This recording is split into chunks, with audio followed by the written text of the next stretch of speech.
What's up, folks, family? Mm. How you doing? We got special guest Cecil in the house right now. How you guys doing? Yes, yes, we're all doing good, man. How you doing, Lex? Doing good. We just kicked off a little bit of conversation, pre-conversation. Cecil was kind of giving us some background information. It was really good, so we want to get into that. So, Cecil, and we got Herm in the house too. What's up, Herm? Herm's in the house. I wanted to Everyone give a doing? shout out to the queens who are not with us tonight.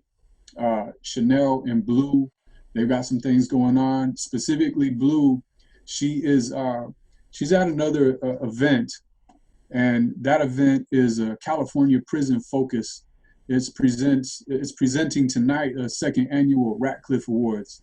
If y'all in the Bay Area and you know about the Ratcliffe Awards, that's happening. It's hosted by Cage Universal, and Cage Universal is a brainchild. It's brought to you by Men King X, and Men King X is doing his thing right now. He was in as well for a minute behind the wall. He's out. He's active. The purpose of this Ratcliffe Awards is to create resources for those doing time behind the wall. It was organized and I believe it was started behind the wall. And upon exit, there's provisions of immediate resources made available as well. So let's give it up to Min King X and everybody who's a part of the second annual Ratcliffe Awards tonight. Blue is representing for us over there for EOB. Hey, Poise is joining us right now. That's perfect timing, man. Man, Welcome, sorry about that, Poise. guys. It's all good. Technical difficulties, man, but we made it through. So that's what's happening with Blue.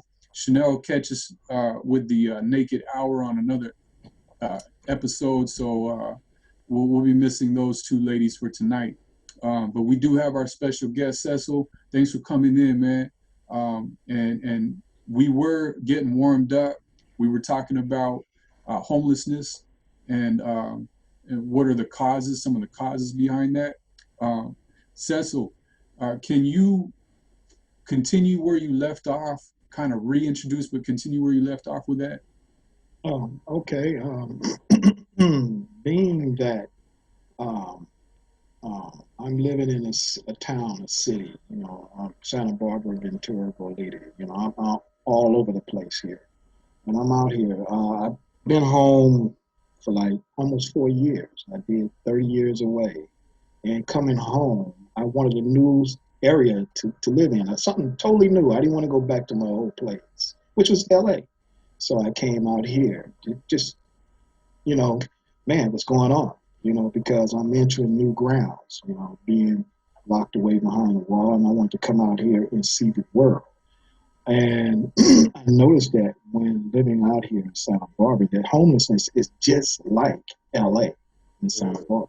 It's exactly, Santa Barbara, Ventura, Goleta, all of it. This homelessness is the same way. You would think it's rich out here. People got money out. I mean, money, and they got homelessness out here. So here it is. I come home. I go to a sober living. I could have went to a transition, but I went to a sober living. Going to the sober living, after a year, I was booted out because the state refused to pay for me to stay there anymore. My time was up. So I lived in my car for a year. I could have went to family, but I didn't want to go to family because I didn't want to be up under that micro management. I didn't want no one to say, "Wait, don't do this and don't do that." No, I want to be able to go out and meet people, see people, go somewhere and be somewhere. You know, I would go into stores. Like, hey, how you doing? How long you been in business? What type of business do you do? How many customers do you have? I have friends that say don't do that because these people might take offense and get scared of you when you tell them you're just coming home. But these people would always say, "Welcome home. How can I help?" They were nice. So homelessness, the people out here, I noticed that a lot of them they can't work. It's not that they don't want to work. A lot of them can't work because they have a mental dysfunction. And those who can, they don't want to be up under that micromanagement of someone telling them what to do. This is why I think that a lot of homelessness is happening. People don't want to be micromanaged. Nobody wants somebody telling them what to do, because it gets hectic. People, you get a boss who's a supervisor come to work, and the next day mad, and the next day happy. It's like hot and cold. Just like that. So me, I'm in a position to where I'm living. I'm Section 8. Do I want to be Section 8? As a yes or no to there because I'm being micromanaged. You know. However, I enjoy it. Because here I'm home. I don't want to live with a bunch of guys ever again because there is no peace there. You know. It's and so like I was saying, Hey, just when real I quick on the note about what you were saying, just going back, because a lot of brothers are coming out right now from being away for so long. Do you think that that's also because they're not, not saying that the preparedness that they're supposed to give you as you were coming out, did it prepare you? I'm assuming it didn't prepare you enough for the reality of housing and how much housing is. Do you think that that's another cause of why we have a rise in homelessness? Is because a lot of the people are coming back and they're not familiar with. Because we're in the up here in the Bay Area, and I know what you say about Santa Barbara and Ventura and all those areas. Those are pricey because we know what pricey is up here. So I was just curious that that's kind of sticker shock. So I didn't know if you think that was also a cause in the rise of homelessness. I would say that the information you're given behind the wall it sounds good, it looks good, yet when you hit the pavement, it's a lot of roadblocks. It's a lot of roadblocks. I've talked to people who have come home that signed up for Section 8, or looking for jobs. It's hard, and this is before the pandemic happened. And Mm. now that the pandemic has happened, it's like, whoa, what's happened? You know, um, so the information they give us, like I said, it's look good, it reads good, it sounds good, but once we come home, there are obstacles in the way. Like I said, there are people who want to hire and people who don't want to hire. I went to Costco seasonal, and I was a damn good worker. I know I was, and people loved me. They was hoping I'd get the chance to stay, but they let me go simply because they wanted beautiful women there than a beautiful man. You know, I heard that. so I was let I go heard because of that.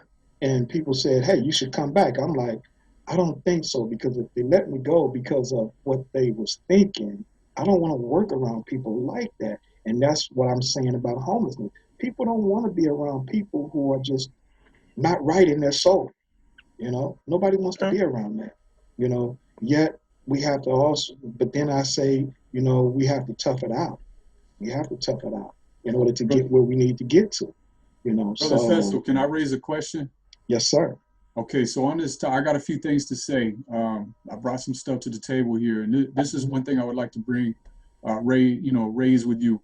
Um, I would like to ask: is there an innate right or an expectation within this country's culture that we've become to spend the years in party mode, or even, in some cases, even do some time?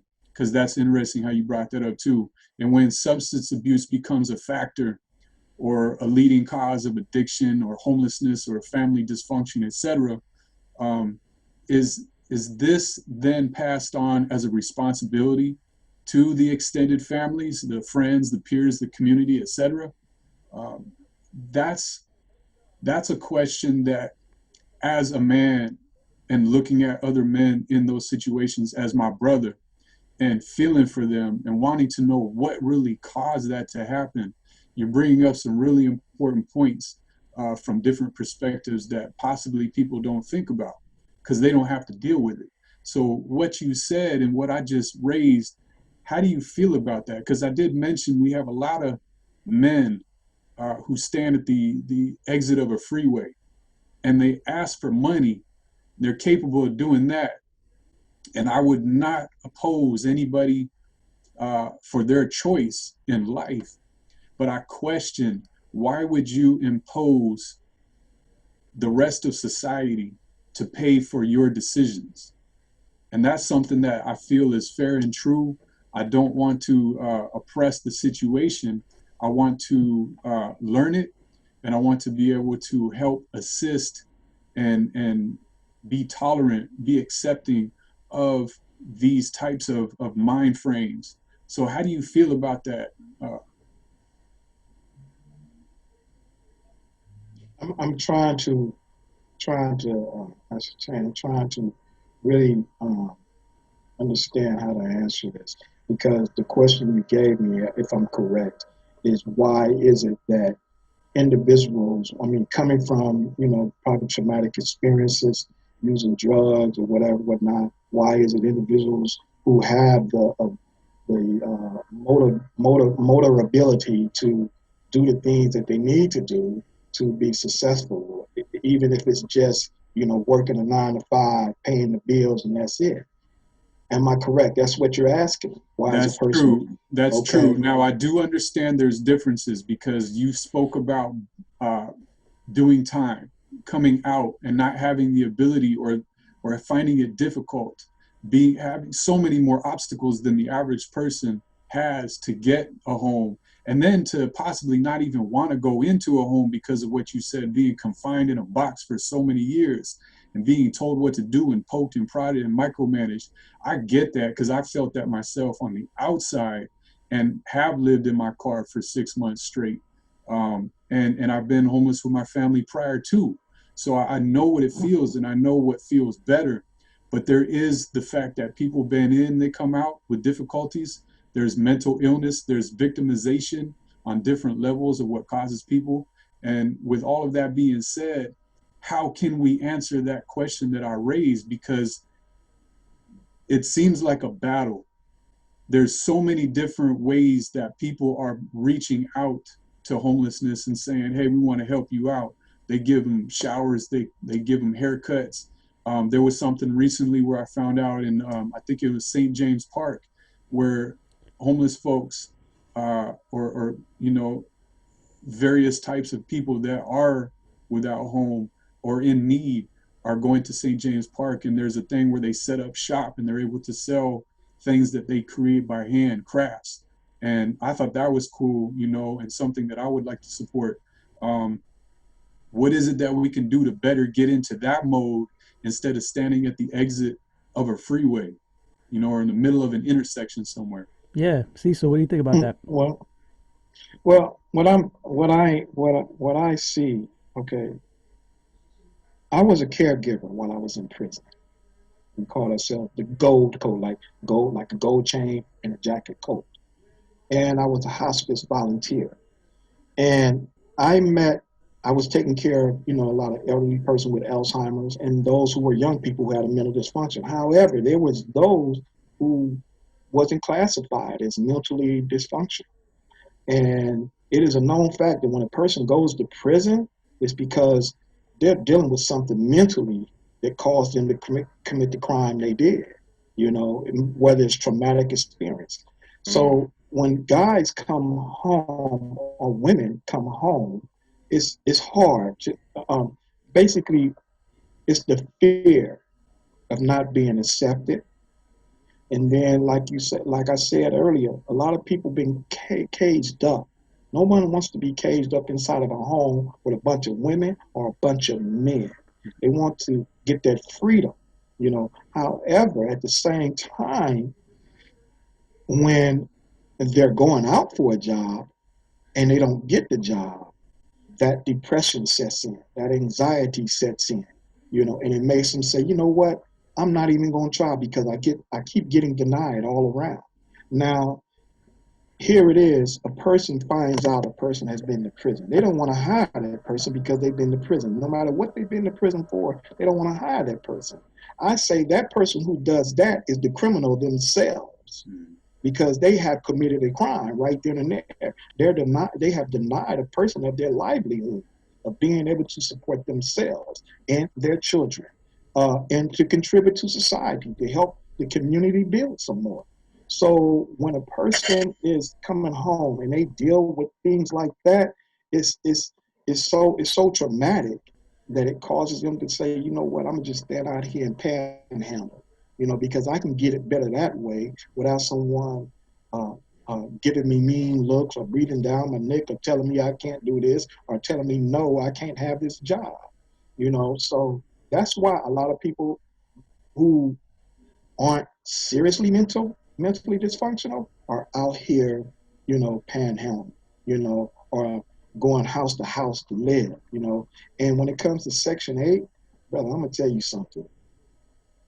They can give Section 8 to any and everybody. The rich, I came up with a discussion with someone the other day. I said, you got these filthy rich people.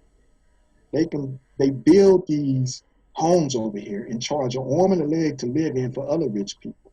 But they can't build these homes over here for these poor people.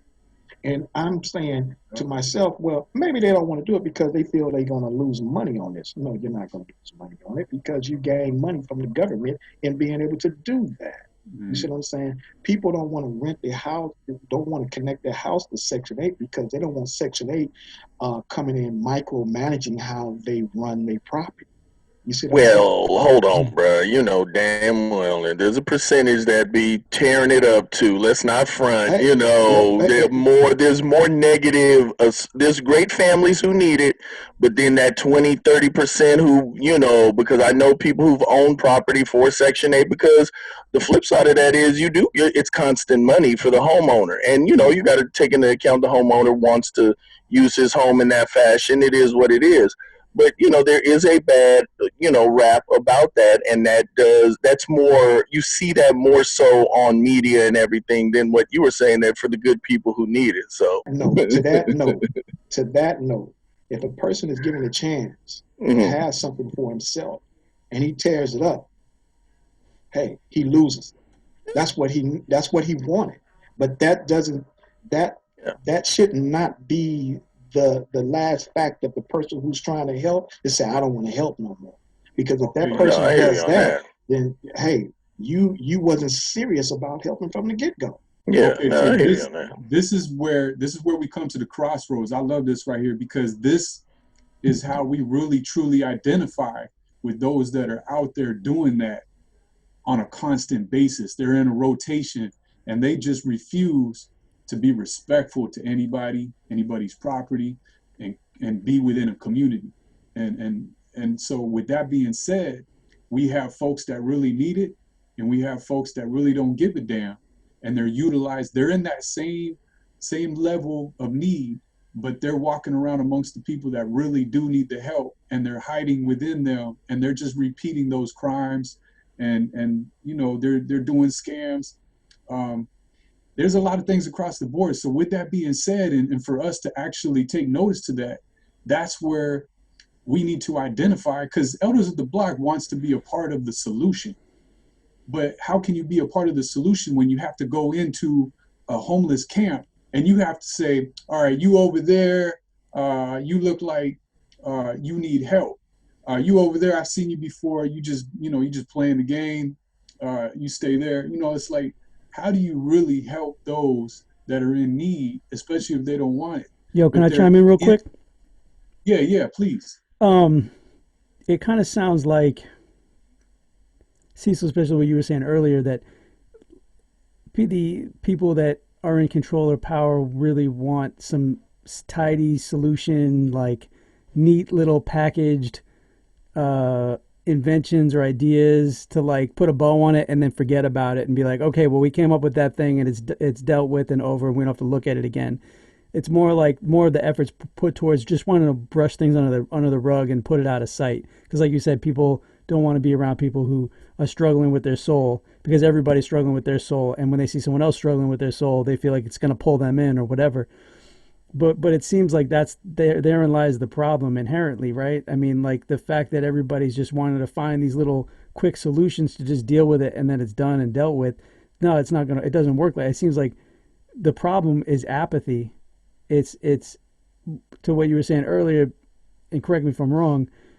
The problem inherently is that these people that aren't getting the mental health treatment that they need, that they're required to help themselves, that they're not getting the attention. They're not the fact that people just want it to be a problem that they can solve and move on and not really help out with and get involved with, just a simple level of just compassion for fellow human beings, as opposed to like, that's gross, I don't want to deal with you. And it kind of feels like, and I know we've talked about this in previous conversations, and I know Poise is a big fan of the topic of intention. If humans were coming more from a place or an intention where they're caring for their fellow man, no matter how hard they're hurting or how screwed up they are, how like murderous their thoughts are.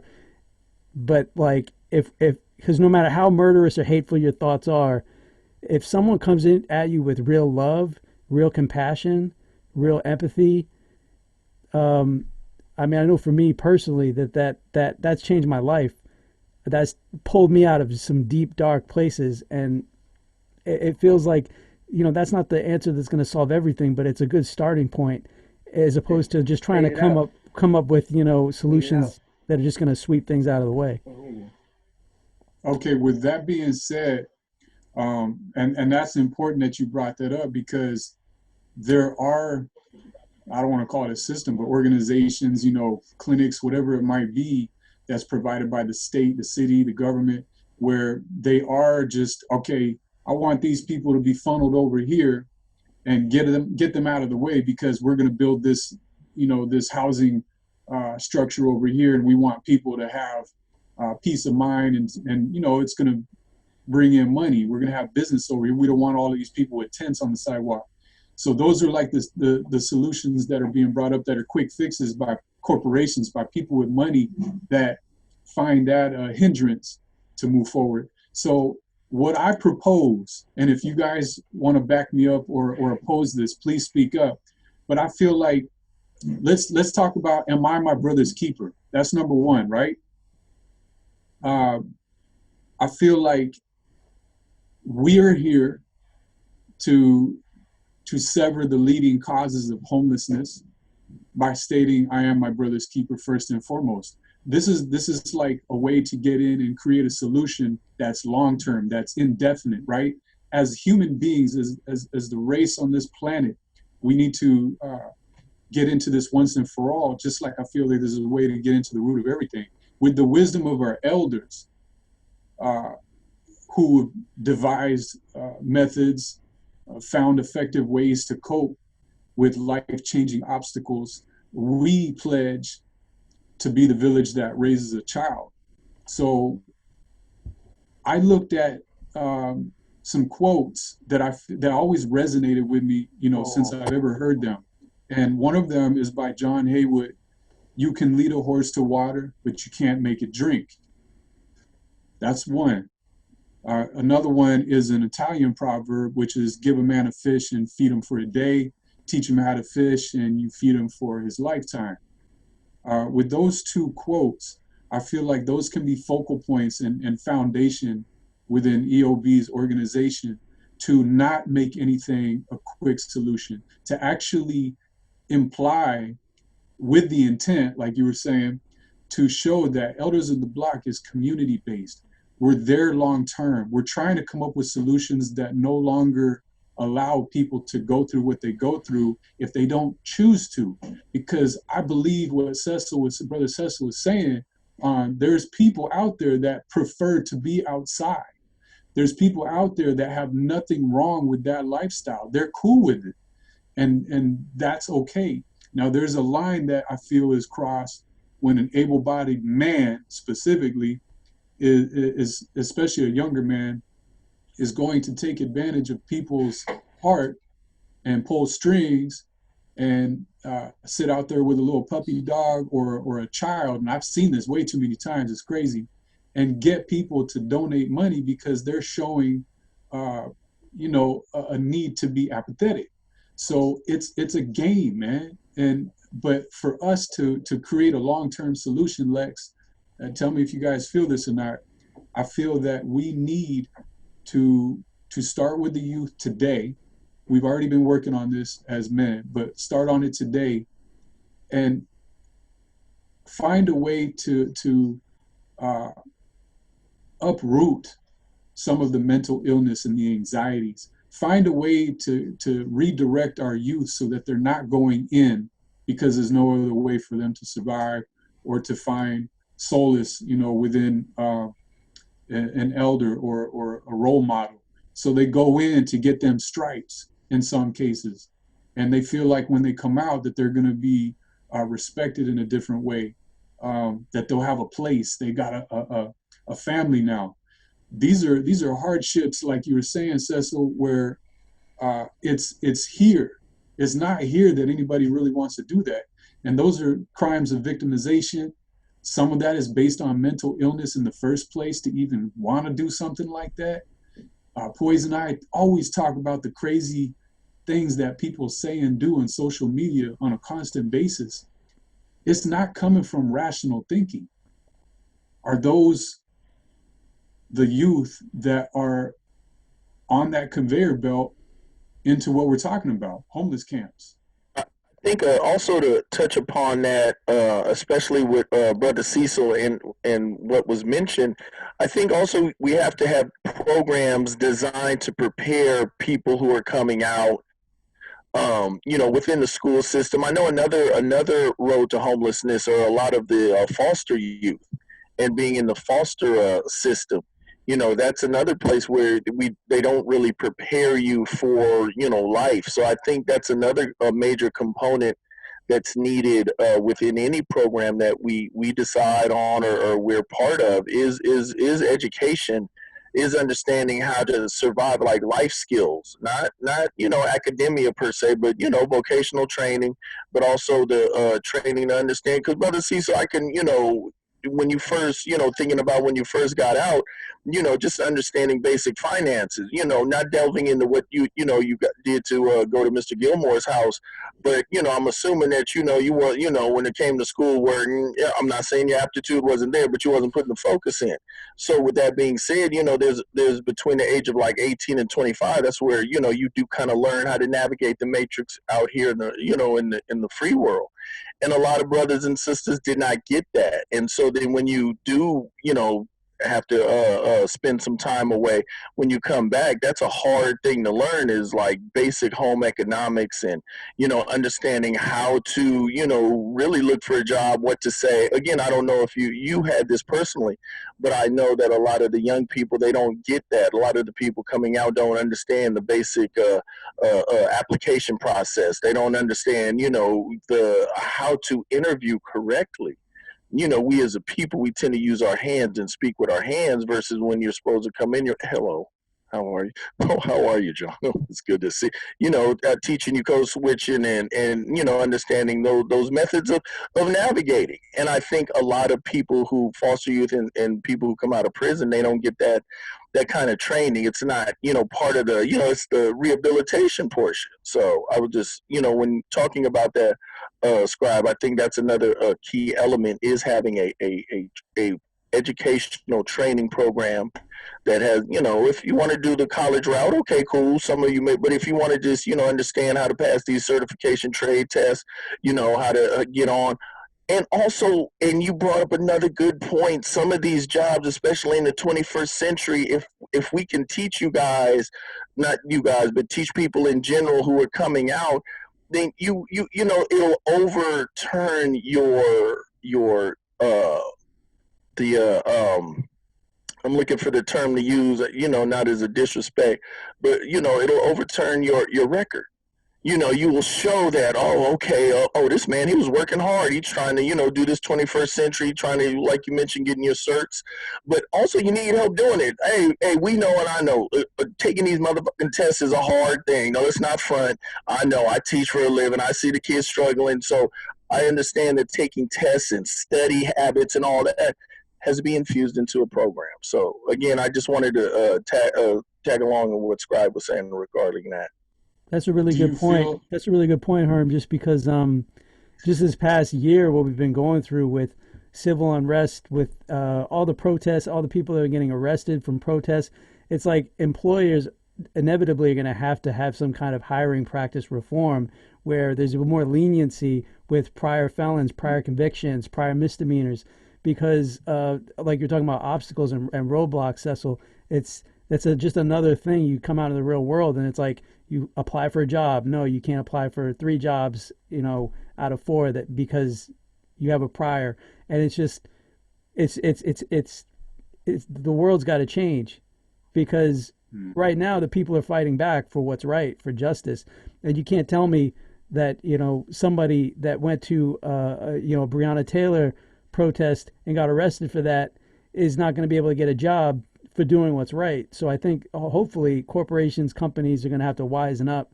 to if they at least pretend or want to make the world a better place, that they need to take this reform into consideration, not just consideration, but into action.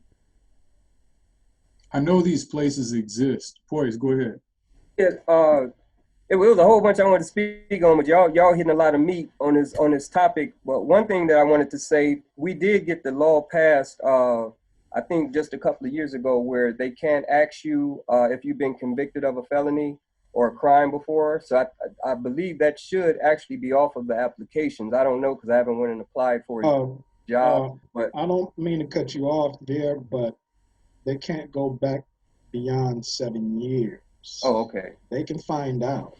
No, I didn't say find out. They're not supposed to ask you. No, They're not supposed to do that no more. So we got a lot of friends up here, that's always fighting in the courts to change laws. And that one did pass, that they're not supposed to put that on the application or either ask you, have you been convicted of a felony? But that doesn't change anything if they hire you and they find out later. They can still give you the boot. It's a catch-22. Yeah, one thing that I don't know if Cecil mentioned earlier because I wasn't here, that we always seem to miss, and I used to miss it a lot because I would see people. This is as a teen, as a teenager before I even went to prison. I would see people out on the streets. I would look at their physical, physique and be like, that person looks pretty healthy. How come they can't get a job like I'm doing? And I never took into consideration that they don't have an address. And just like Cecil said, when you come home, even if you're fortunate enough to have people that are willing to put you up for a few months or a year or whatever, a lot of those people, even family members, don't want you to use their address. They have this stigma about people coming from prison. I don't want no prison mail coming to my house. Yeah. And I'm gonna give you another one that's really gonna kick some ass right here that blew me away. When you're inside, there actually are a lot of programs that can prepare you for your second, I'll say your second life experience, or I'll just call it parole. This is your second adventure or whatever. Yeah. But if you don't have a certain drive within you, before you even come out, you have to already be planned for all these obstacles that are going to happen. And I'm gonna give you an obstacle that hit me so hard, and this is fact. I'm not putting nothing on this shit.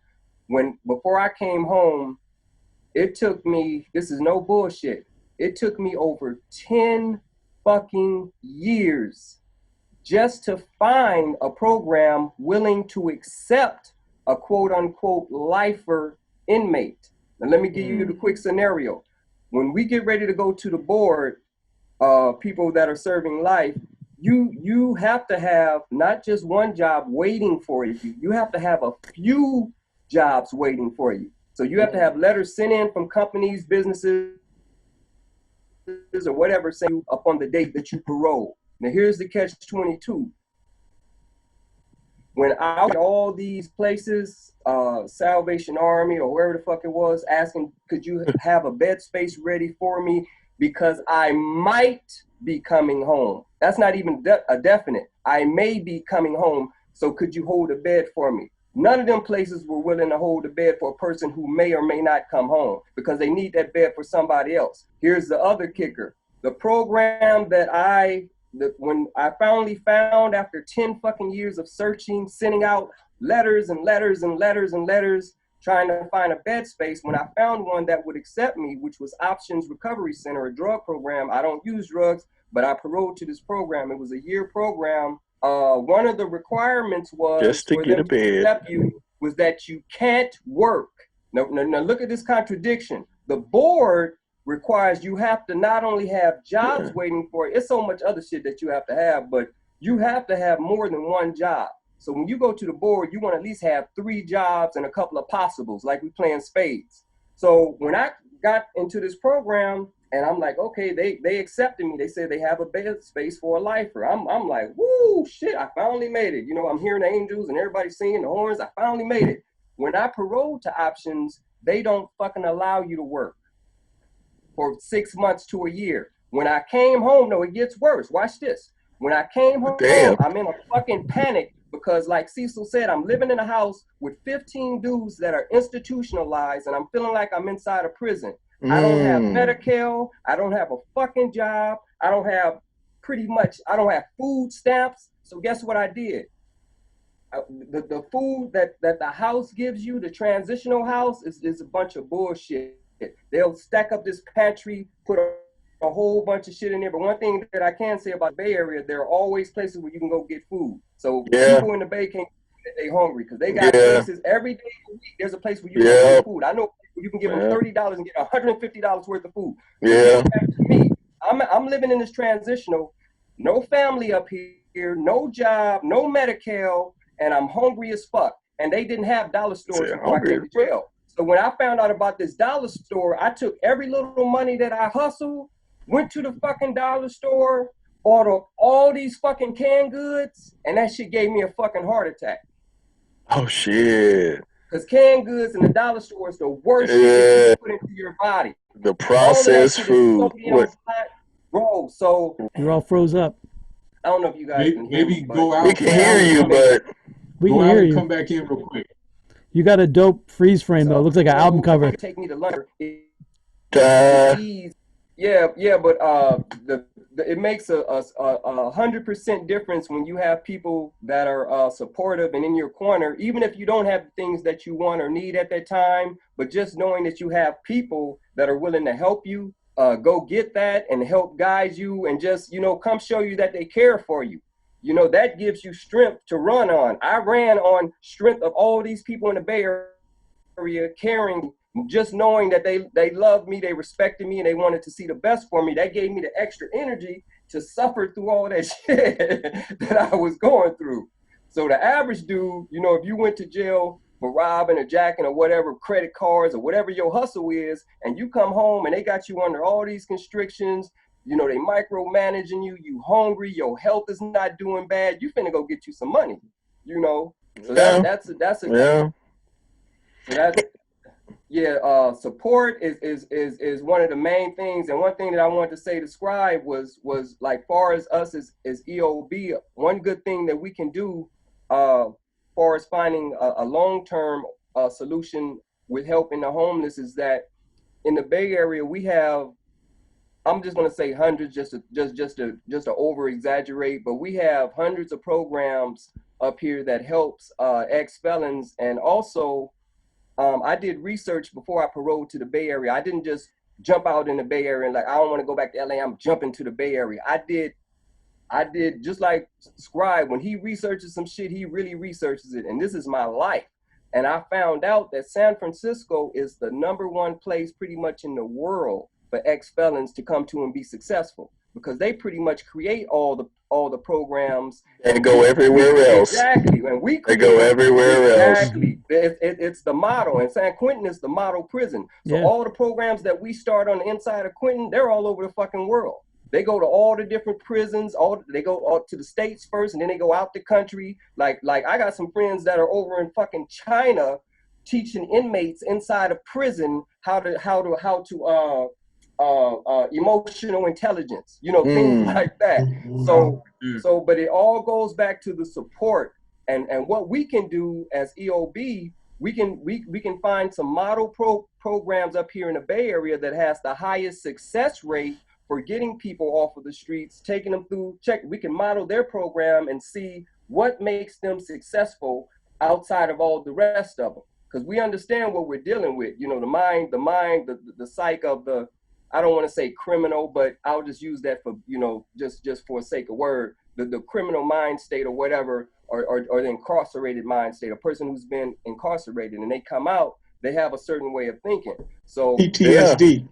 Exactly. Yeah, and I have, I got that shit, PTSD, all type of shit. Man, my first experience on the bus ride was a trip, because this youngster was arguing with his sister, and he kept looking at me, and I'm looking at this dude, and then He put his hand in his pocket, and I'm looking at him thinking, dude, this fool got a gun, and I'm literally I'm finna tackle this dude on the bus.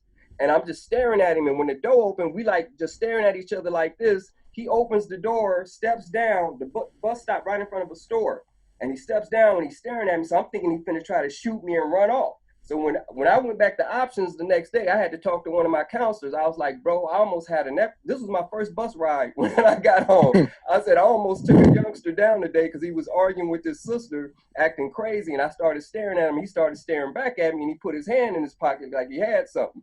So you got anxieties, you know, also. And one of our biggest anxieties is you don't want to be like my cousin said, you don't want to be treated like you're a kid and pretty much micromanaged at 50, 40 years old, you know, 30 years old. But you have to do, and I can't say you have to do what you have to do to survive, because if you don't have the mind state to understand that, it doesn't matter, you know. So I that's very important. My situation, I had to analyze. Okay, I'm in here with all these people. They stressing me the fuck out. They can't stop talking about every conversation that I would have in that house. I couldn't talk to anybody in that house for over 5 minutes without the conversation turning to when I was at Folsom. And that shit would drive me crazy. I'm out in the world. I don't want to talk about prison. So every chance that I got, I would shoot the fuck up out of that house. I was always the last dude. We had a not to mention our curfew. So you have a curfew in some of these programs. 7 o'clock is your curfew. I'm 40 years old. Just met a beautiful girl up in Berkeley, and I got a curfew. I'm running, jumping on. It's crazy, bro. But hey, real quick. So Tracy Morgan had a show. I think it was The Last OG. Yeah, was that true to life for y'all? You know, did y'all relate to some of the? Let me tell you something. I faintly watched it. I got a cousin. Some of you guys know him, Chris. He was at my wedding, and Chris he writes scripts and he knows all the fucking celebrities. Him and Tiffany Haddish is like this. He almost had action on writing some of that for that series. He almost had action on writing some of that. I started watching it, and then when I started critiquing it, what's the boy's name? Yeah, Tracy. He does. Yeah, he does as a character. I could tell he has full creative rights because he's going everywhere with that series. He doesn't. Yeah. Sometimes it's serious, sometimes it's conscious, sometimes he doesn't know what he wants to do. But where they nailed it at, where I'll give him a 200, where they nailed it, is when they have those conversations in the transitional homes, like his house manager. That shit is realer than real. That's how you live. All them way out characters. Like I had a smoker in my house when I first paroled. Then we had a white dude that was hearing voices nobody told me about. He's sitting on the couch with butcher knives up under the fucking seat. And I'm sitting next to this dude. One night I come home and they say the police just came and got him because he was talking about he was going to stab somebody because he's having nightmares. So this is the type of shit you go through in those transitional houses. Hey, but I didn't mean to cut you off, Poise, but that goes to what Brother Cecil and you guys were talking about earlier, and what is the crux of what Scribe was saying. Yeah. You get such an eclectic mix of folks who went who did time that have different this, that, and the third. How do you delineate between them? And there are some who, like you said, they'll work the program to get out, and there are some who will work the program to survive when they get out. So it's a heavy mix. It's ill. And that's always, and that's I'm gonna cut on that, and that's always gonna be like that for one reason. What I said earlier. Some people have already prepared themselves for the struggles that may occur. You know, some people have a stronger drive. You know. And some people can't get along with a lot of living in a house with a lot of dudes, you know. There's always a couple of fights going on in there, people stealing your shit, you know, all type of crazy shit. Human nature. Exactly, it's human nature. So, Henry, you ever use that trick? Like you ever wait for your roommate to like start snoring before you rub one out? It's like love the sound of snoring because as soon as they start snoring, you're like, all right, it's action time. I told you, but that I told you that I'm up in the age where I am not embarrassed to speak about things, and I am not embarrassed to speak about that. I keep it one. Hey, it went down. It went down. It went down. Yes. Yeah. But I do want to hone in on some things that I heard everyone say, and I want to first I want to speak on the application process. When I was filling out applications, they do some places do still have on there. Have you ever been in jail in our prison? And I always strike no, because I know they can't go back more than 7 years. Exactly. However, I said to myself, and a family member asked me, what are you going to do when they ask, have you? I'm going to say, I'm going to tell them, you have no right to ask me that. Now, if you want to fire me because of it, then we can go ahead and take it to court, because even though I was wrong, you were wrong. Yeah. You know? So they don't want to play with me on that. Now, I learned about a law. I learned about the law. Those, how to inscribe, you said, how do we make it so that we can start helping people who comes home and help people who are youngsters and all this and that? I say to those who are able and who aren't able and can become able, I say get a job position in those places where people who are obstacles get their positions, kick them out of their positions so that you can be in a position to help the needy. You know what I'm saying? Because that's how we make the change. We start, just like they pushed Trump out of office, we need to start pushing people out of job positions who are obstacles to people who need help. You know what I'm saying? That's how we do it.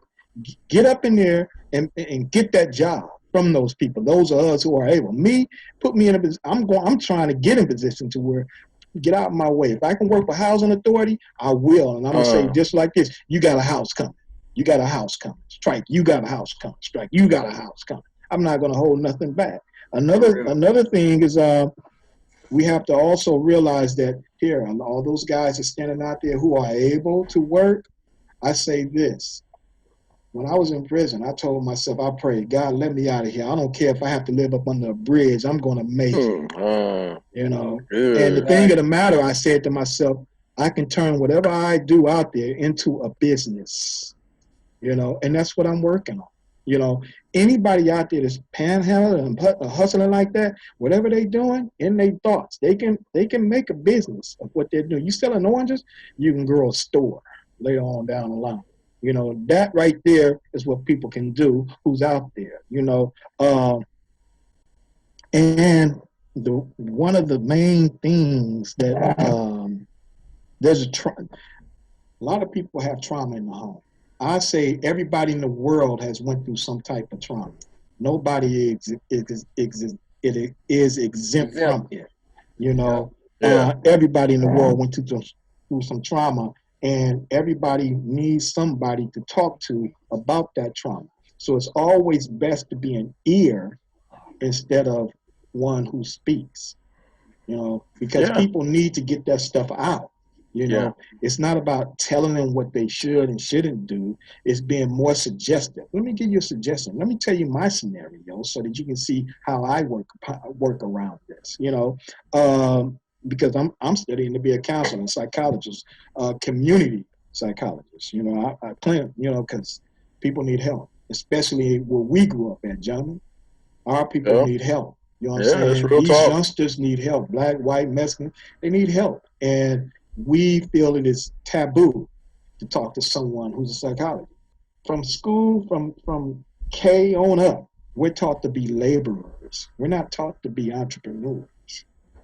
Right. So in prison, a lot of the gentlemen who come home and don't do something for themselves is because they're following other gentlemen who don't want to change.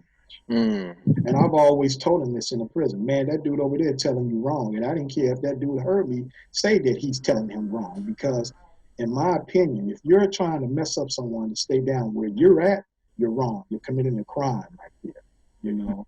And so I always say that from grade up, we was taught to be laborers in prison. We're taught to be laborers. However, like Poise said, that there are programs in there to help a person get from under that way of thinking, you know, and a person has to want to get out of that way of thinking.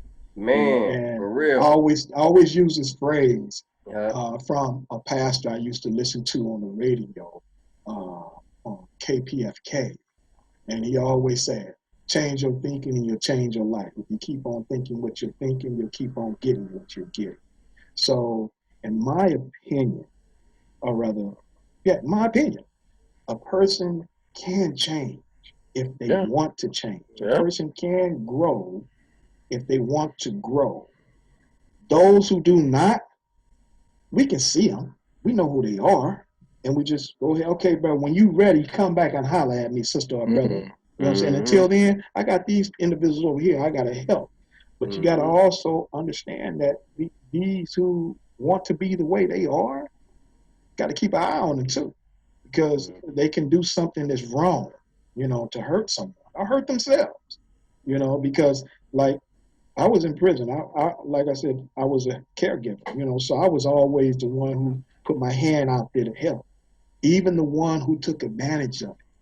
And people say, man, he's taking advantage of it. I said, somehow, some way, someday he's going to look at it and he's going to say, I'm wrong for doing this. I need to go ahead and straighten up.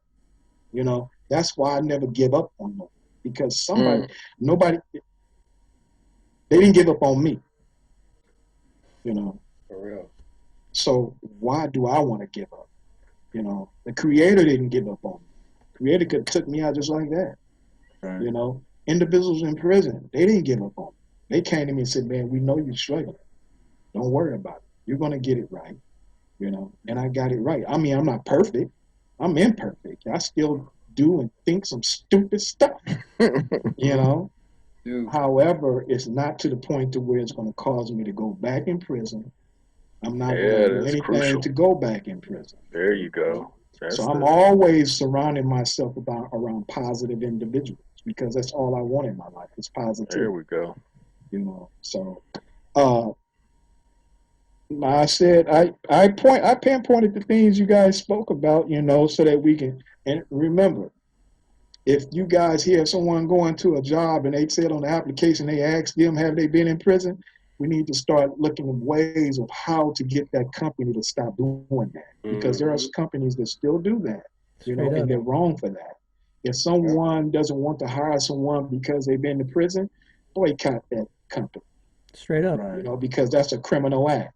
You're causing a person to stay in the gutter to where they would end up committing a crime. Exactly. So I always say that if people really care about helping, they would step forward and say, I won't do this no more, I'm gonna help. Yeah. Or they would get at that person who's trying to hinder the other individual. These are things that I've always stepped forward in regards of in the prison. I come back from the kitchen. I got food. People are hungry. I'm giving it away for free. I don't never ask for anything. If you want to give me something, change, brother. That's how you do it. If you feel like you want to give me something else, hey, so be it. If the CEO tell me, you got to go lock it up and hurt, nah, dude, this is my community. They're hungry. You wait till I get done serving my food. What you going to do? Come out of your bubble and arrest me? I ain't trying to hear all that. That's who I was. And that's who I am out here. Right. I want to say this last thing. Since I've been home, I'm not nowhere being, I'm not poor, I'm not middle class, and I'm not rich. I'm poor. Not poor, poor, right? And the thing of the matter, my family said this, when they seen me giving money to homeless people, why are you doing that? Save your money. I tell them this, you guys have always raised me to be a better person, to be always kind. And this is what I'm doing. I understand you're looking out, you want me to save, but if I have something and someone else is in need, I'm giving it to them, my last dime. Because I'm going to always have the ability to make it back. For real. So I'm going to never deny anybody. I drive down the corner, somebody's homeless. Man, here you go, partner. So I get $5, $10. If I have only $1, here's my last dollar, man. Hey, have fun with it. I don't care what you do with it. Go drink, I don't care. Right. I'm just trying to help somebody out, and that's who I am, and that's who I believe we all should be. I believe we're all born to be of service to each other. Real. But on the last note, once again, everybody who is able, get a job where you see obstacles are in the way of people being able support themselves, get in those positions, and kick those people out who are being obstacles, because that's the way to make the change. Word. Right. I agree. Hey, gentlemen, before you go on, I'm gonna have to cut out. I got that, sorry. Where you going, man? We got 3 minutes. No, you can't go nowhere, bro. Hey man, I'm sorry, brother. I'm that dictates it. Yeah, that dictates everything. I'm sorry. I wanna be. I ain't gonna front. I'm an elder, so I ain't gonna front like you mentioned. I'm like, no. It was great conversations. Hey, hopefully we can continue this because I think we can expand on this one. So, young brothers, I hope y'all have a great night. Thank you for having me one more time. I will talk to y'all very soon. God bless y'all. Hey, happy holidays too. Stay safe out here. Happy holidays. Peace, brother. Be at peace. All right, I gotta get going too. I got about 2 minutes left. Just came up. All right, you all want to wrap it up? Yeah, last thing I wanted to say, Brother Cecil, is that I definitely appreciate you, man, and everything that you brought to the table here today. And to come all the way back around, I feel like you are the example which we intend to lead as elders of the community, of the block, where you are the man that knows how to fish. You can give all of your fish out whenever someone else needs it, because you know how to fish. You ain't waiting for somebody to catch that fish for you. You know how to fish. And that's what I feel like we need to instill in our youth before they even have that possible interaction of going in the first place, or moving into that direction of that mentality. You know what I'm saying? Because we've all been there. When you live in a particular state of being, it's your mental. It's not even your neighborhood, really, technically. It's not even your skin color, technically. It's a lot of the system that's created around us that we believe in, abide by, instead of saying, I ain't a part of your bullshit, all of your little names and gadgets and systems. So I commend you for that, big brother. You are the man that knows how to fish. You can take care of yourself whenever you need to. Even though you've been through what you've been through, you are leading by example, and that means a lot to me, because I'm following your lead. So thank you for that and bringing that to the table, man. Let's instill that to our youth and keep them from even going through all of these crazy things in the first place, so they can in return give to their brothers and sisters that we have yet to reach. You know what I'm saying? For real. Thank you. All right. Yes. Peace out, everybody. This has been episode 5. It's been real. And thank you. Much brotherly love to all of you. Cousin. Yes. Thanks. All 3 of you guys. Don't be a stranger. Holla at me. You on the next episode 6 with the hip hop, man. And I'd like to give a shout out to the homie Why So Sad mission. This is an important mission right here that I just got to say before, on our way out real quick. This cat right here, John Ratcliffe, I met him in Scotland, pro skater. This cat's been doing this Why So Sad mission 2019. It represents mental health. He did this in memory of his sister Katrina and pro skater Ben Ramers. He's been working on doing sad plants in memory of this as a 40-year-old man in his career. And all money raised gets split between 3 good organizations doing some of the best work to reduce depression and provide access to tools, knowledge, and services to improve our mental health. So please tap in to thepredatorybird.com. Take a look at the mission. There's patches, stickers, t-shirts. Please tune in and let's get some help for our mental illness brothers and sisters out there. Peace. You stand for something. If you don't stand up, then we